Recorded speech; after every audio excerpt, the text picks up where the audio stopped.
Subject to deals that go wrong. Can that even happen? That's what we're talking about today on the Sub 2 Deal Show.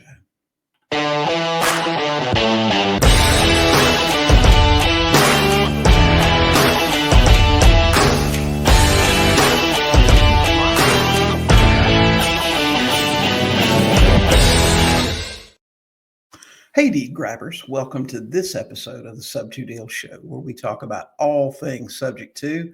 Occasionally, we do talk about other real estate investing topics, but it's always something to help you with your real estate investing business.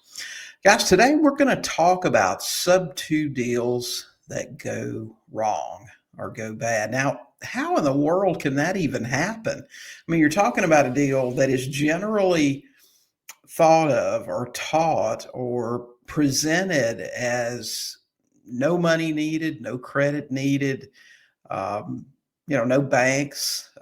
You can buy as many of these things as you want. Gosh, I mean, that's the way, we teach these things, that in many cases, you don't need money. In many cases, obviously you don't need credit. They're sub 2 deals. But how can something like that go wrong? Well, gosh, there are 1,000 ways that it can go wrong. Any deal, any real estate deal can go wrong. And if you've been doing this long enough, you'll figure that out, that no matter the safest deal in the world can have some complications. But how in the world can a sub 2 deal go wrong? Well, it turns out there's a lot of different ways that can happen. And I saw a story, actually got involved in a story this morning about a sub 2 deal that someone did in Texas, and it's actually scheduled to go to the auction tomorrow. Now, how in the world did that happen? Uh, the short story is that an investor in a really large creative finance sub 2 group out on Facebook found a deal that they said it needed a $50,000 loan from someone to catch things up. Now, what was included in this loan? We had to pay. Now, I say we. Now, I wasn't involved in this, but what had to be paid: transaction coordinators, wholesaler. There was a wholesale fee that had to be paid.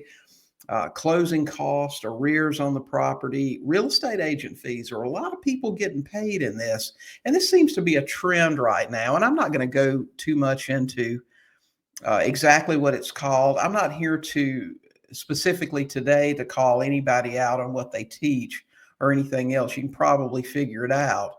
But if you're in a situation, and we buy foreclosures all the time, okay, people that are behind on payments, we've got one under contract right now that's, $4,000 in arrears, no big deal. I'll tell you, actually, I'm going to tell you about that a little bit later.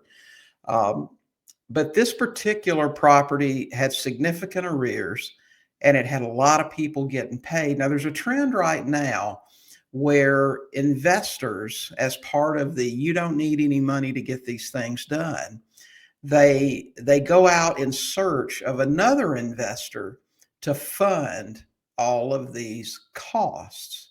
And in a lot of cases, they are significant. I've got to tell you, I've bought foreclosures in probably a dozen different states now. And sure, there are some states like Florida or long foreclosure, judicial foreclosure states where you can see really high arrears. But in most cases, I see these deals presented on Facebook and they call it an entry fee. Now, we've always called this for years acquisition cost. It's what it costs you to get in the deal.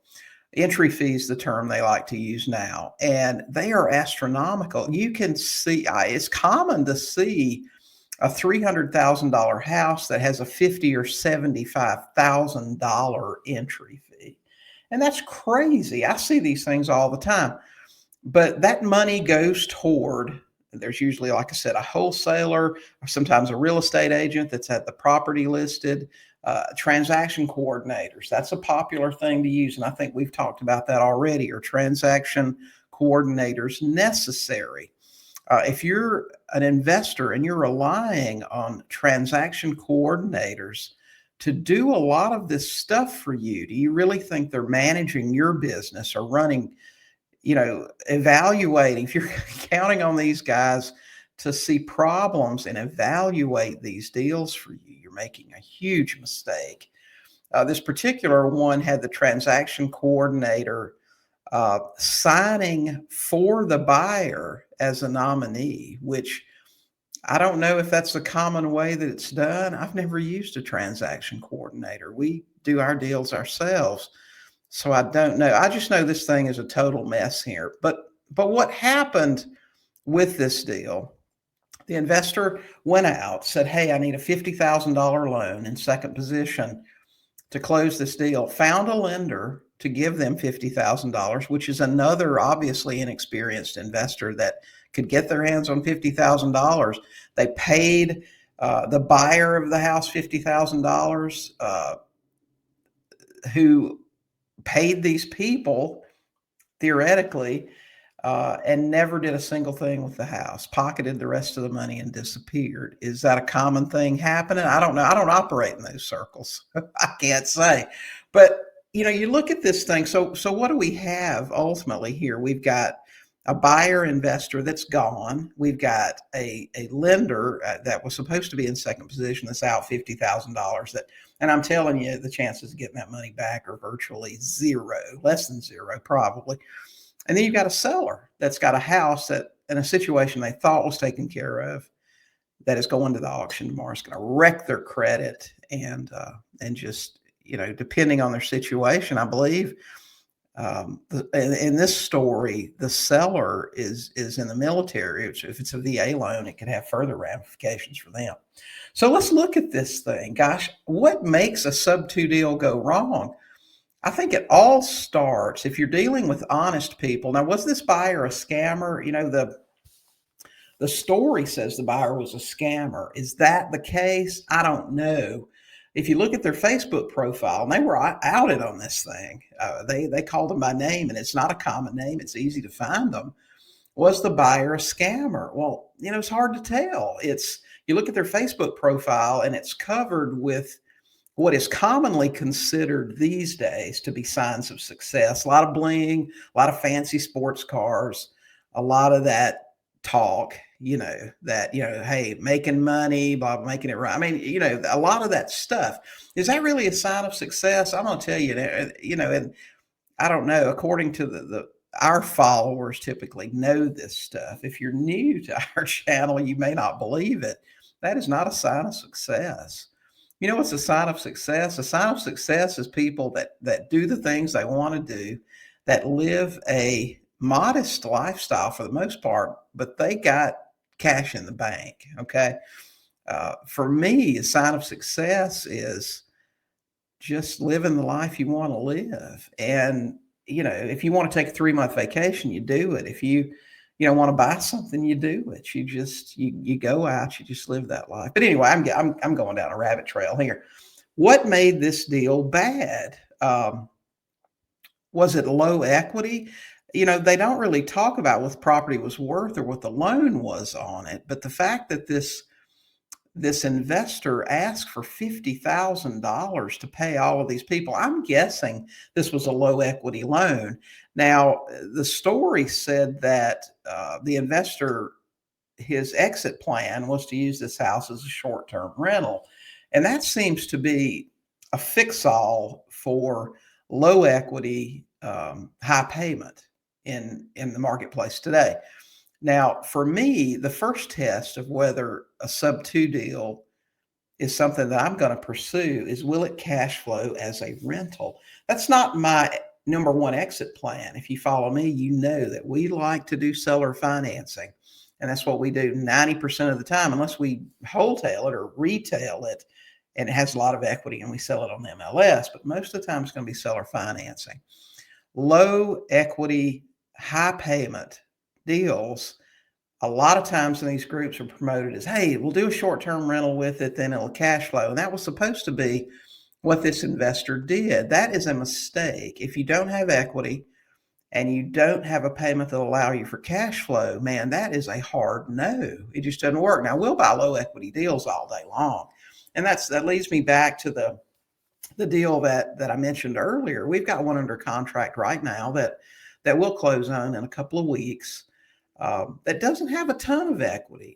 And I say a ton, these people owe 280, 281, and the house is probably worth on the MLS probably 310. So what does that have? Less, right at 10% equity. That's nothing. That's eat up by agents' fees, closing costs, buyer concessions in our market right now. That's no equity.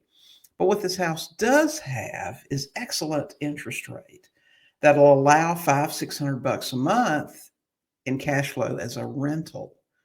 Okay, so that makes sense to me. The house is in great condition, doesn't need anything, maybe vacuum it, clean it up a little bit, and it's ready to go for a buyer. That makes sense. I've bought low equity deals for 15 years with no problems.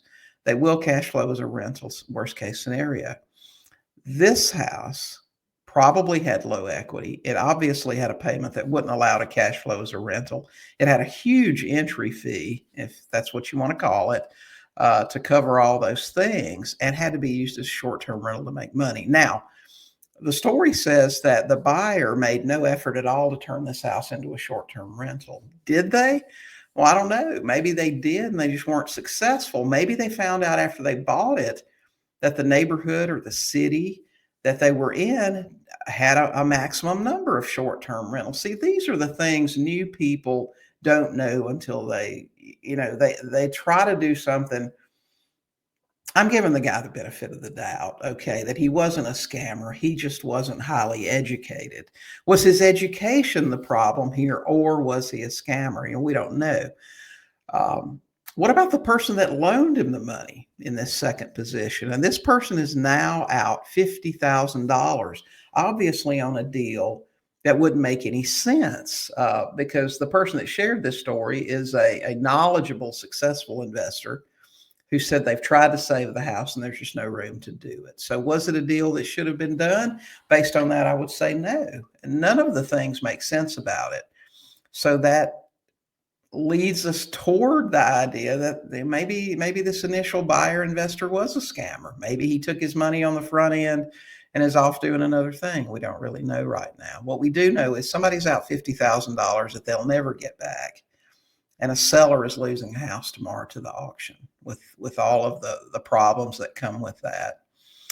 And not only those two losers in this, but real estate investors as a whole. I've said for the last couple of years that I really believe that the things that are going on in creative finance right now are going to result in a lot of legislation. And maybe there will be a day that there will be a sub-2 jail. Maybe there will be a day you can't do sub-2s anymore. I don't know. I hate to see that happen.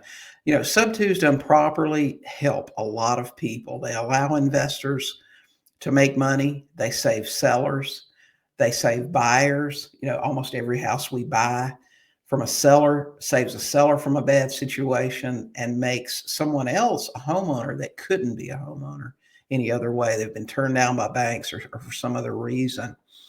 I think what this all comes down to is the difference between gurus and teachers. Now, guru has gotten a bad name over the last several years as there are so many of them now. When I got started, there may have been bad gurus, but I would say I never ran into one because I knew nothing. And while I bought probably, gosh, I don't know, $50,000 or more in courses when I was getting started and training, I learned something from every one that I bought, every single one. Maybe not much, but something that I used in my business.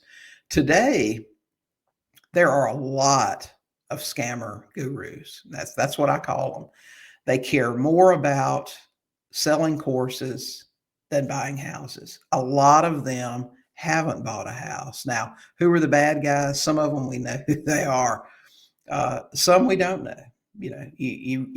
A lot of people out there will say, show me the HUD, show me this, show me that. HUDs mean nothing to me because that's just like all these checks that people show on social media. Listen, I just picked up this check for $214,000 flipping this house or doing whatever. Is that legit? Maybe. But if you've got a printer and you can go to Office Depot and you can buy a box of 500 checks for $20 and you can print all of them that you want to. Fillable HUDs are all over the internet, and that doesn't prove anything. If you want a teacher that's going to show you how to do stuff, you've got to find somebody that's been around, that's been in the business for a really long time. That's just a fact. Can somebody that's been in the business for 2 or 3 years teach you? Possibly. If they're local to you and you know they're out there and they're doing stuff and they're doing the things that you want to do, absolutely, they can teach you. But if they're on the internet, I don't know. Most gurus won't talk about the dangers of what they do. And there's a reason for that. Dangers and risk doesn't sell. It scares people. They won't buy your course. We talk about the dangers and the risk all the time. And I'll tell you, and this was a comment I made on this story this morning. I said, listen, I'll never sell $100 million a year in courses and training. And that's okay. I don't need $100 million a year. I buy houses. I teach people. I got started teaching people by accident, actually. And it's always been a secondary source of income for me. Always. It is a nice, side hustle, if you will. I enjoy teaching people. I enjoy changing people's lives, but there is a difference in gurus and teachers. I've been doing this for 25 years. I've never considered myself a guru. I don't think I am. I do sell courses. I do sell training, but it is a secondary. It is a side hustle for me. They won't talk about the things that'll hurt you. And there's a lot of stuff out there that can hurt you. A seemingly good deal can go bad. Things that you would never imagine can happen to you in your life. You can have money in the bank. You can have reserves to cover the oops and the gotchas. You can get as much education as possible. You can have a $50,000 entity structure set up that somebody did for you, that a very well-respected, highly thought out entity structure plan, and things can still happen to you. I'm telling you, they can, and you won't expect it. Now, are there risks involved in what we do? You bet. But what are your chances of getting killed in a car accident today if you go out on the road? There's a chance. But you're still going to get in that car and you're still going to go out and drive. And it's the same with real estate. But there are things you can do to protect yourself.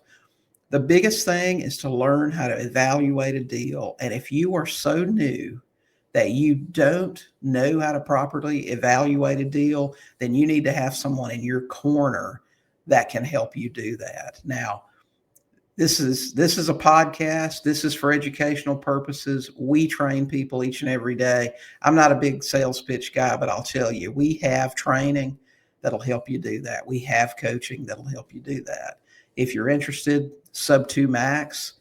I guarantee you, if you come into that group, we will not let you buy a bad deal. If you present it to us, we'll tell you it sucks.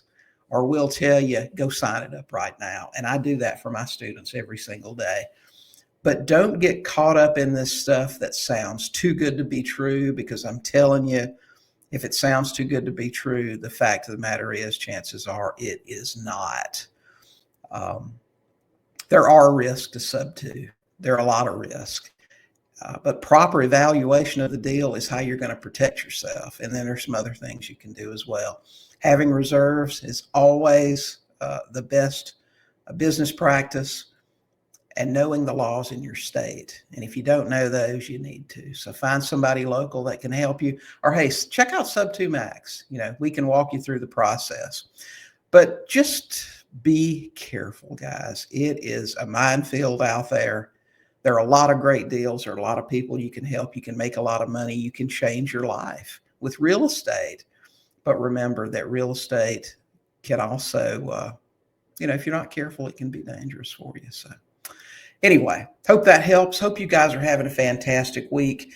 That's going to close us out for this episode. Listen, don't let me scare you from buying houses. I got started. I had very little money. I had great credit, but man, I was an analyzer. Um, I'm super analytical, and I made sure that it was a good deal before I went into it. And I still do it that way today.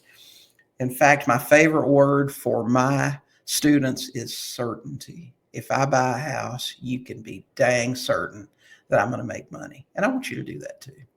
So you guys have a fantastic week. Get out there, talk to some sellers, buy some houses.